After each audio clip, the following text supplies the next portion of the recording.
Camarade président Vladimir Poutine, camarade président chef d'État africain, camarade chef de délégation, bonjour.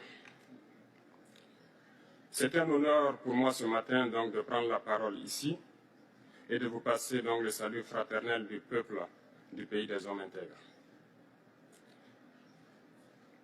C'est aussi le lieu pour moi, avant tout propos, de rendre grâce à Dieu, Dieu Tout-Puissant qui nous a permis de nous réunir ici ce matin en bonne santé pour parler de l'avenir et du bien-être donc de nos peuples. Je m'en vais m'excuser auprès des anciens que je pourrais vexer dans mes propos à venir. Africanité oblige, les droits d'aînesse, je me dois de m'excuser. Camarades, j'ai quelques questions donc de ma génération, mille et une questions qu'on se pose. Mais nous n'avons pas de réponse. Et il se trouve qu'ici, nous pouvons laver donc notre linge sale parce qu'on se sent en famille. On se sent en famille en ce sens que la Russie est une famille aussi pour l'Afrique. C'est une famille parce que nous avons la même histoire. La Russie a consenti d'énormes sacrifices pour libérer le monde du nazisme pendant la Seconde Guerre mondiale. Les peuples africains, nos grands-pères, ont été déportés de force aussi pour aider l'Europe à se débarrasser du nazisme. Nous partageons la même histoire en ce sens que nous sommes les peuples oubliés du monde. Qu'ils soient dans les livres d'histoire, dans les documentaires ou films, on tend donc à balayer le rôle prépondérant qu'a joué la Russie et de l'Afrique dans cette lutte contre le nazisme. Nous sommes ensemble parce que, actuellement, nous sommes là pour parler de l'avenir de nos peuples, de ce qui va advenir demain, de ce monde libre auquel nous aspirons, de ce monde sans ingérence dans nos affaires internes. Nous avons les mêmes perspectives et je souhaite que ce sommet soit l'occasion donc de pouvoir tisser de très bonnes relations en vue d'un meilleur avenir de nos peuples.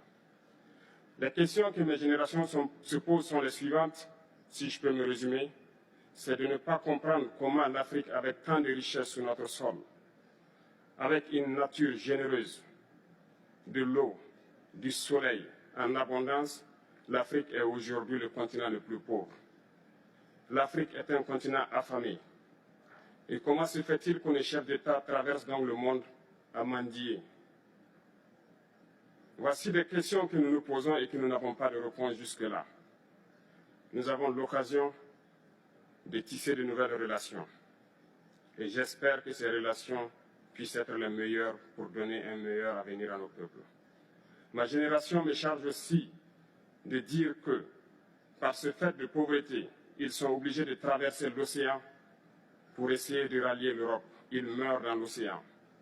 Mais que prochainement, ils n'iront pas traverser parce qu'ils viendront devant nos palais pour chercher leur pitance quotidienne. Pour ce qui concerne le Burkina Faso, aujourd'hui, nous sommes confrontés depuis plus de 8 ans à la forme de manifestation la plus barbare, la plus violente du néocolonialisme, de l'impérialisme. L'esclavage qu'on tend encore à nous imposer. Nos dévanciers nous ont bien appris une chose. L'esclave qui n'est pas capable d'assumer sa révolte ne mérite pas que l'on s'apitoie sur son sort. Nous ne nous apitoyons pas sur nos sorts, on ne demande pas que quelqu'un s'apitoie sur notre sort. Le peuple burkinabé a décidé de lutter contre l'île terroriste en mesure de relancer son développement. Dans cette lutte, des vaillants peuples, des vaillantes populations se sont engagées à prendre les armes face au terrorisme, ceux que nous avons affectueusement appelés les VDP, des volontaires. Nous sommes surpris de voir les impérialistes traiter ces VDP de milices et de tout type. C'est décevant, parce qu'en Europe, lorsque les peuples prennent les armes pour défendre leur patrie, on les traite de patriotes. Nos grands-pères ont été déportés pour sauver l'Europe. Ce n'était pas avec leur consentement, contre leur gré. Et bien au retour, on se rappelle bien qu'à Tiaroy, lorsqu'ils ont voulu revendiquer leurs droits élémentaires, ils ont été massacrés. Cela ne fait rien donc. Lorsque nous, peuple, nous décidions de nous défendre, on nous traite de milices. Mais là n'est pas le problème. Ce qui est le problème, c'est de voir des chefs d'État africains qui n'apportent rien à ces peuples qui se battent, mais qui chantent la même chose que les impérialistes en nous traitant de milices, en nous traitant donc d'hommes qui ne respectent pas les droits de l'homme. De quels droits de l'homme parle-t-on?